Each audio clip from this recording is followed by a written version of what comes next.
Il est écrit dans le livre des Éphésiens, au chapitre 4, à partir du verset 11, il a donné les uns comme apôtres.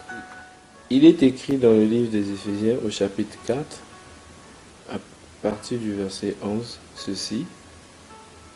Et il a donné les uns comme apôtres, les autres comme prophètes, les autres comme évangélistes, les autres comme pasteurs et docteurs. Nous aimerions savoir comment, dans le corps de Christ, pourrions-nous distinguer les 5 différents ministères.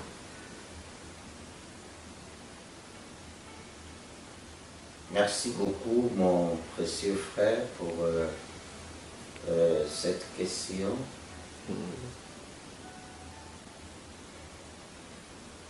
Comme l'a dit Paul dans son épître aux Éphésiens, qu'il a donné le même esprit de Dieu en agissant dans l'Église. Il a donné aux uns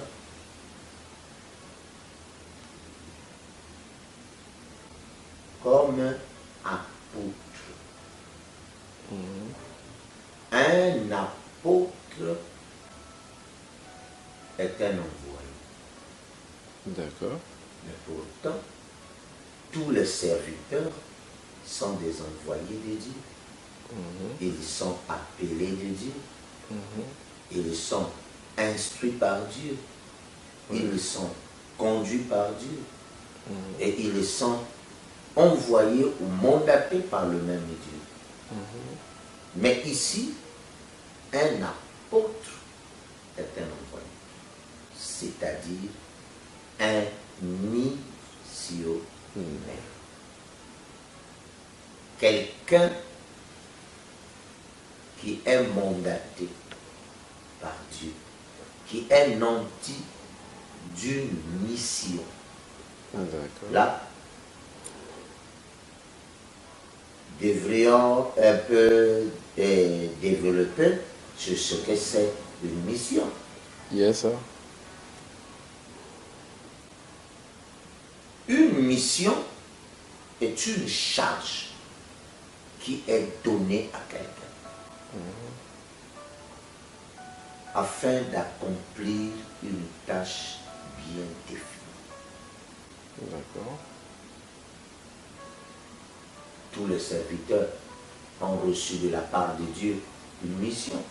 Nous voyons ici qu'il y a 5 types de ministères. Mais quelle est la mission première d'un apôtre, d'un missionnaire? Est celui de poser le fondement. Ce n'est pas comme les gens le disent, que c'est moi qui ai commencé. Ce n'est pas le commencement qui compte, c'est la fin d'une chose. Pendant que Marie avait reçu l'ange, Pierre était encore pécheur. Et Pierre devait attendre 30 ans plus tard. Vous voyez, ce n'était pas commencer qui était la chose la plus importante. Mais à la fin, les clés du royaume avaient été remises entre les mains de Pierre, qu'on ne connaissait même pas comme étant serviteur de Dieu. C'était un homme certainement grossier. Vous connaissez la nature des pécheurs. Yes, sir. Un jour, il s'est retrouvé sur la barre nu. Vous pouvez vous imaginer? Mais c'est à cet homme-là, plus tard, qui ne connaissait pas Dieu, qui 30 ans plus tard a été appelé par Dieu, et c'est lui qui a reçu le mandat de porter les clés du royaume tout entier. pour ce groupe des élus descendre. Donc, commencer n'est pas la chose véritable. Oui. Donc, on ne s'appelle pas un apôtre parce qu'on est allé ouvrir un manzanza quelque part. Dieu n'a jamais envoyé les gens pour aller construire des églises. Il n'y a pas une mission pour cela. L'église que nous devrons construire, c'est la véritable église. Nous devrons construire des hommes. Yes. Nous devrons construire le royaume de Dieu. Yes. Le tabernacle de Dieu. La maison dans laquelle l'Esprit de Dieu doit vivre. Nous devrons construire la parole. Yes. Et avant de la construire, il faut connaître les matériaux, les éléments qui la composeront. Il faudrait avoir été à l'origine. Donc ici, l'apôtre est celui qui pose même les fondements. Et cet homme qui pose les fondements a des caractéristiques qui lui diffèrent des autres. Yes. C'est un bulldozer. Yes. Nous avions ici chez nous des forêts qui sont encore vierges. Mais lorsqu'il s'agit de les exploiter, vous ne pouvez pas avoir accès dans la profondeur de la forêt s'il n'y a pas d'abord des bulldozers, des gros engins, que ce soit les D7, D8 ou D10, qui doivent tracer un chemin, un canevas dans lequel les hommes suivront. Un apôtre est un homme mandaté pour poser ce qu'on appelle le fondement. Et dans un édifice, dans une maison, la chose la plus importante, c'est le fondement. S'il est posé suivant le plan de l'architecte, le fondement est déjà posé, les autres pourront venir pour venir construire, élever les murs, et ainsi de suite. Mais le fondement est quelque chose de très capital. Parce que l'avenir tout entier du bâtiment repose sur le fondement. Donc, l'apôtre doit être quelqu'un qui est mandaté, qui est d'abord doté de capacités qui lui permettront d'affronter, comme Paul a affronté les bêtes féroces. Vous voyez? Il les a combattus et a remporté le bon combat. Ce n'est pas un flemmard que quand on essaie d'agir ainsi, il recule. Il ne recule devant rien. Il doit être solide en ce qui concerne la doctrine. Il doit avoir un fondement fondamental. Il ne doit rien négliger. Les rudiments de la parole. Parce que il a l'onction du lion sur lui. Et lorsqu'il rougit, toutes les bêtes féroces peuvent se taire. Parce que c'est le lion qui rougit. C'est le roi dans la jungle. Yes, c'est pourquoi l'apôtre est premièrement envoyé. Poser le fondement. Et une église peut commencer par un évangéliste. Lui, ce qui le caractérise, c'est le pain et le poisson. C'est un homme chaud et zélé. Peut-être qu'il ne serait pas dans les profondeurs de la parole. Lui, sa mission est d'annoncer simplement la bonne nouvelle. Et Dieu la confirme en accomplissant le signe et le prodige. C'est l'une des caractéristiques qui accompagne un évangéliste. C'est pourquoi les gens organisent ce qu'on appelle les campagnes d'évangélisation. Évangélisation. Et généralement, les femmes de mauvaise vie, les inconvertis, ils reçoivent la solution à leurs problèmes. C'est des guérisons, des délivrances, des organes qui ne fonctionnaient pas, des membres qui ne bougeaient plus, des scléroses, et ceci, toutes sortes de maladies. Mais quand l'évangélisation vient, et que la parole de votre temps est prêchée avec puissance, Dieu est dans l'obligation de descendre de l'agir pour confirmer que c'est moi qui ai agi. C'est moi qui suis au milieu de vous. Et c'est des gens qui rassemblent les fous. Un apôtre ne rassemblerait peut-être pas les fous parce qu'il bouscule la religion. Il ne se soucie pas de qui ça blesse, de quoi ça fait. Il s'est un loser. Que tu sois arbuste ou un petit arbre, ou arbre moyen, ou un baobab, l'engin, le bulle des airs doit te renverser. Tu quitterais devant lui. Parce qu'il a un travail, une mission, et d'ouvrir un canal pour que l'exploitation puisse se faire, pour que la forêt soit accessible. C'est ainsi que c'est un nombre très important pour nous, l'apôtre. Il doit avoir son docteur. Parce qu'il doit, l'apôtre doit avoir son docteur. Tout ministère doit avoir son docteur.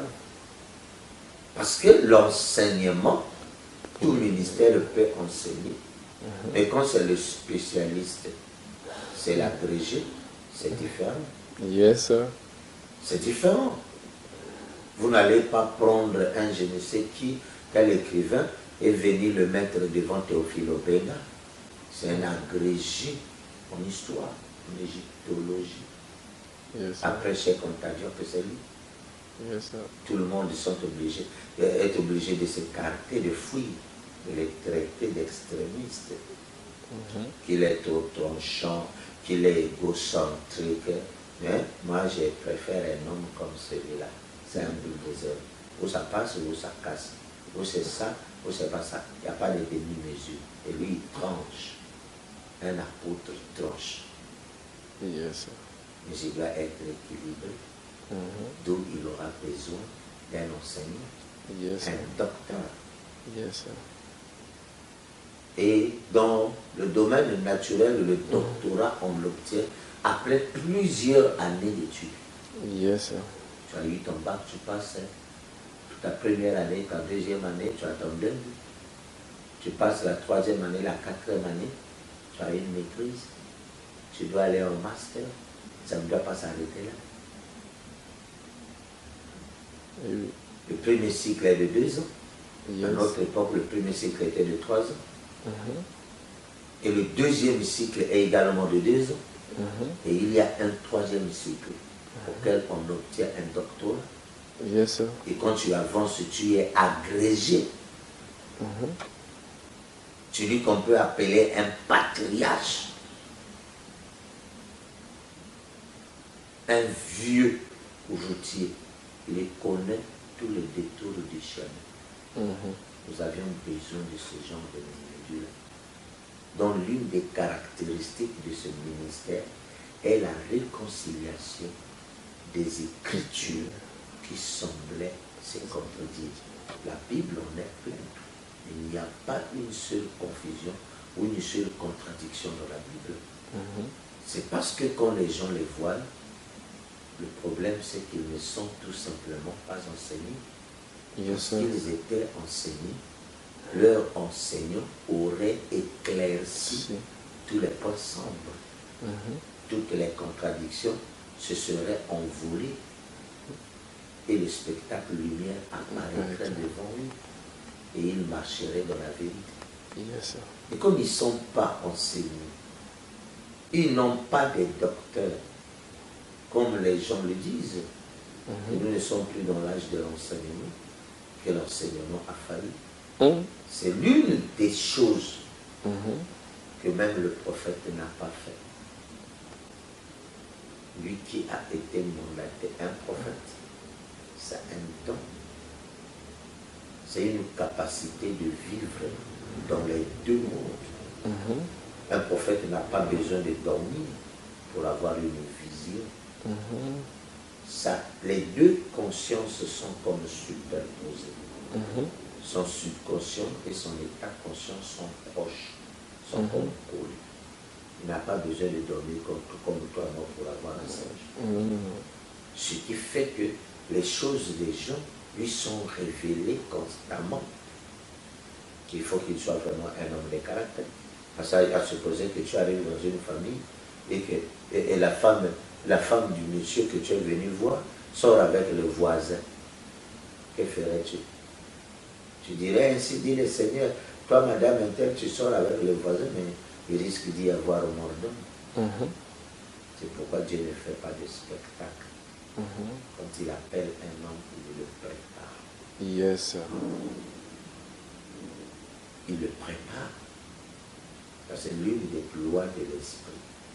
Et que l'esprit de l'homme est façonné. Yes. Donc Dieu façonne son homme. Il donne une orientation, il donne un caractère.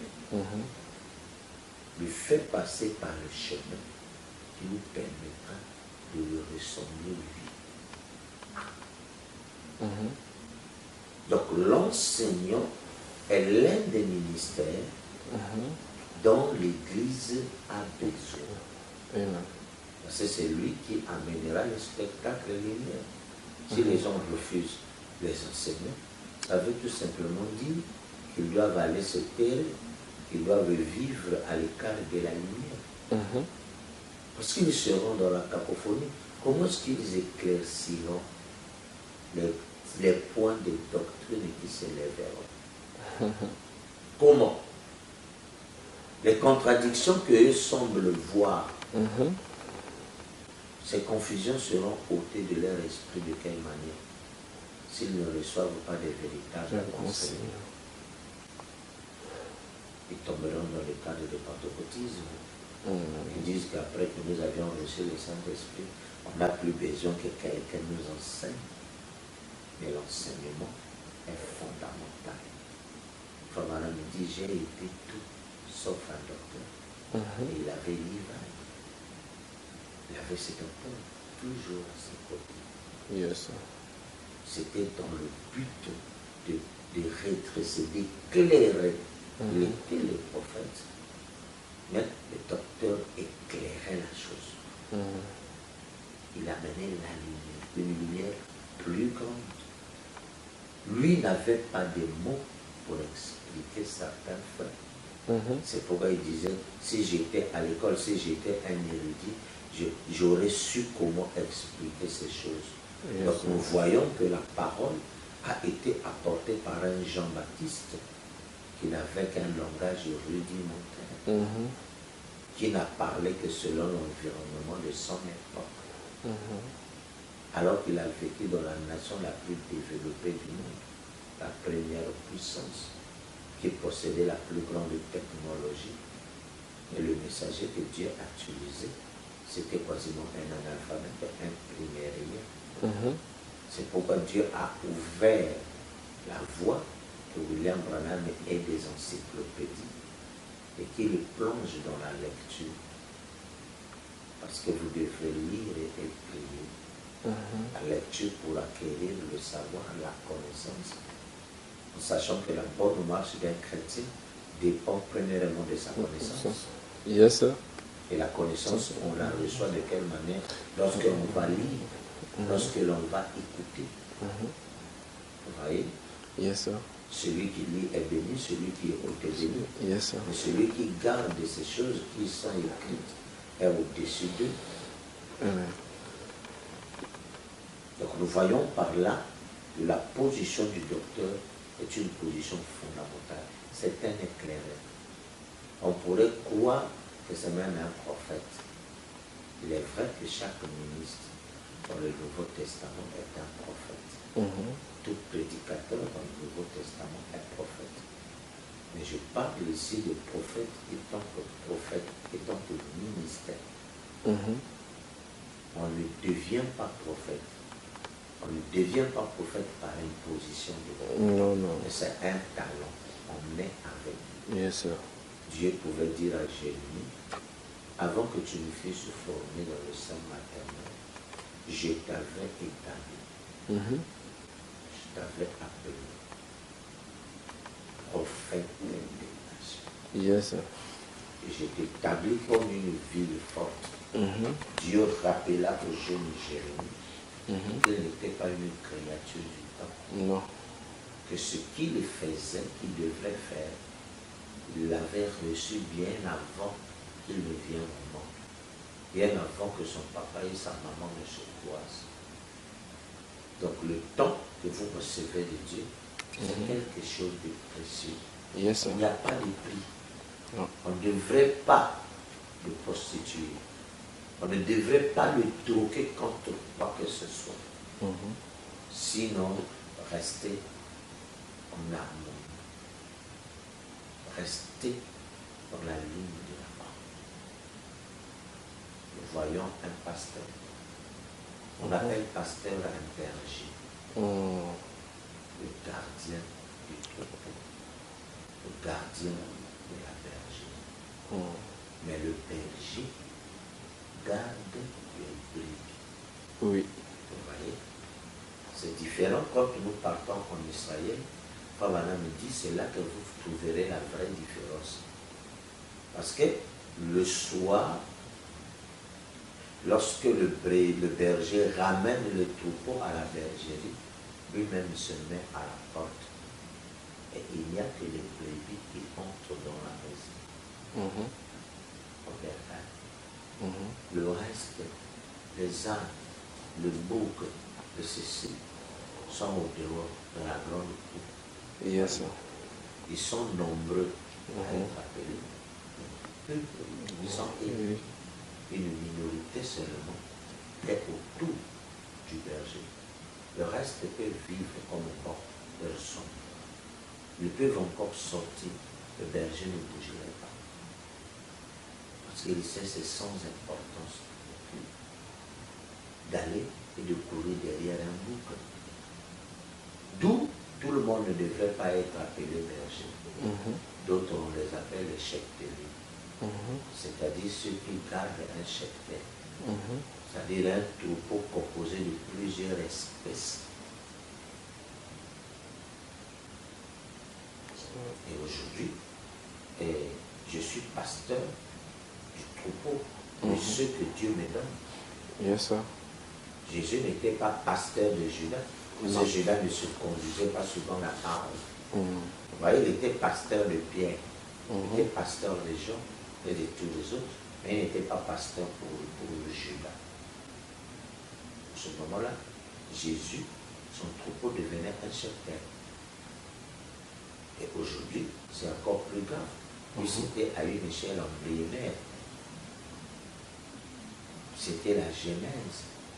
Mais aujourd'hui, qu'on est au temps de la fin, nous trouvons dans les églises des pasteurs qui boudent, qui vont critiquer leur berger. Mais à quoi ça sert de dépenser son temps et de venir s'asseoir dans un endroit où vous ne croyez pas l'homme qui vous parle? C'est le plus grand fléau que je n'ai jamais vu. C'est la plus grande malédiction qui puisse exister. C'est impertinent. Et ça, c'est gâcher même sa vie. Vous voyez? Et Jésus dit, mes brebis connaissent mon nom et elles me suivent. Vous voyez? Un berger, c'est celui qui conduit le troupeau que Dieu lui a donné. Et Dieu ne donne que les brebis à un berger. Le reste, le berger n'est pas responsable de. Vous voyez, nous avions des églises remplies. Ces gens viennent tout autour du berger. Le plus souvent, ils empêchent le véritable fils du Lord de rentrer en communion avec le berger. Heureusement, Dieu n'est pas Dieu. Il sait comment parler à ses enfants. Parce que c'est un esprit Mhm. Et l'homme intérieur est esprit. Vous voyez, le point de contact, c'est la parole. Dieu peut te parler à n'importe quel moment. Ce n'est pas seulement à l'église. Mhm. À l'église, nous venons pour prendre les instructions. Mais si vous ne vous appliquez pas, vous ne lisez pas, vous ne pratiquez pas, peu importe de quelle manière tu vas à l'école, tu n'avancerais pas. Vous voyez? C'est la raison pour laquelle il est très important que chaque pasteur puisse s'en souvenir que Dieu lui a donné un troupeau et qu'il sont responsables du troupeau que Dieu a donné. Et Dieu est donateur de tout bon, parfait, excellent et merveilleux. Le bouc, ce n'est pas un don de Dieu. Le bouc, il est là. Parce qu'il faut qu'il y ait le pour et le contre. Yes. La loi de la vie, c'est la loi de la trinité. Yes. Depuis la nuit des temps, la lumière s'oppose toujours. Jour aux ténèbres. Dieu n'a jamais accepté que la lumière et les ténèbres puissent cohabiter. Pour le jardin de l'Éden, quand cela a eu, il a amené la séparation. Du temps de Judas, il a amené la séparation. Du temps de Moïse, avec Janès et Jobès, il a amené la séparation. Et en ces derniers jours, nous avions vu Dieu séparer la sémence avec la balle. Donc Isabelle est allée ensemble. Et Abraham a suivi son chemin. Ça a toujours été ainsi. Donc voilà un peu. Nous avions l'apôtre qui est un missionnaire, qui est un envoyé, c'est un bulldozer. Il a l'onction du lieu. Il est à la porte de l'Orient là-bas. Vous voyez? Et nous avions le docteur qui a l'onction de l'homme, cette sagacité de l'homme. Le lion peut tuer l'homme, mais l'homme tente de le lion. Yes. Le bœuf peut détruire l'homme, mais l'homme tente. Oui. Vous voyez? L'homme a une intelligence qui est au-dessus des autres créatures. Parce que c'est lui qui est le semblable de Dieu. Yes. C'est lui qui est le semblable de Dieu. Donc cette porte, les gens ne doivent pas la négliger. Pour que vous ressemblez à Dieu, vous devriez recevoir de véritables enseignements. Parce que c'est eux qui amènent l'image et la ressemblance. Tu peux avoir écouté un apôtre, c'est bien, mais cela n'est pas du tout suffisant. Yes. Le positionnement, le placement, frère Miller, je crois que l'enseigne, la prédication est une bonne chose. Yes. Mais cela est comme ramener quelqu'un de la prison en prison, c'est la police. Vous voyez, essayez de suivre les gens. Un enseignement va au-delà de ça. Yes. Je ne peux pas être là en train de suivre les gens, sinon je manquerai à la mission que Dieu m'a donnée. Yes. Mon travail, c'est de sonder, étudier les Écritures et apporter le spectacle lumineux. Quand ils verront, quand ils comprendront ce qu'ils devraient réellement être, tout change. Yes. Voilà le problème. Donc nous amenons la ressemblance, c'est-à-dire prendre les gens qui sont dans la basse-cour et les amener, les placer sur le trône de Dieu. Et si vous asseyez sur le trône, en ce moment-là, Dieu ne sera plus visible. Yes. Voyez? Parce que Dieu serait incarné en vous. Et vous êtes le voile même de Dieu. Et une fois qu'on vous touche, c'est les 10 000 voix. C'est la fin de toute chose, c'est la destruction, l'annihilation totale. Donc vous devenez éternel avec lui, puissant avec lui. Parce que Dieu ne sera plus puissant. Il aurait pris toute sa puissance et l'a placée en vous. Voilà les choses qui sont très capitales. Yes. Le berger doit être là pour garder le troupeau, faire ce travail. L'évangéliste doit courir pour aller proclamer le nom de Jésus. C'est pas ça qui amènera le placement. L'enlèvement viendra quand l'Église connaîtra sa position, quand l'Église aurait reçu des docteurs, que Dieu les aurait envoyés. Yes. Et cela est très important. Et si Dieu vous a envoyé un docteur, qu'est-ce que vous cherchez encore? Le placement, vous l'avez reçu. écoutez, mettez en pratique, appliquez les lois qui vous sont enseignées, la parole qui vous a été donnée par un véritable envoyé de Dieu. Yes, sir. Comme le docteur Lys. Yes, sir. Je ne pouvais pas parler de moi-même. Qui est fils d'un docteur, un docteur ne va pas engendrer un apôtre. Non, Je suis non. quand même désolé. Chaque espèce doit se multiplier. Vous voyez, chaque semence se multiplie selon son espèce. Espèce. Un docteur qui engendre un apôtre, c'est bien. Mais dans le ministère, c'est la loi de la reproduction. Yes, sir. Oh, apôtre, un beau titre docteur, c'est quand même bizarre. C'est quand même bizarre, mais c'est passé. Yes, sir. Le champ de docteur produirait des docteurs. Cela est très important. La loi de la reproduction est capitale, on ne l'a pas fouillé à la fin. C'est pourquoi ce ministère, Dieu l'avait réservé pour ce temps de la fin. Pour que Daniel se repose et voit, il rentre dans son héritage. Qu'il soit placé. Et ils attendent de tous, durant les âges, la manifestation de cette vérité. Vous voyez, comme Abraham a attendu, il a aspiré, il dit au Seigneur, j'aimerais voir ce jour où les vrais enseignants se tiendront debout et chasseront les ténèbres.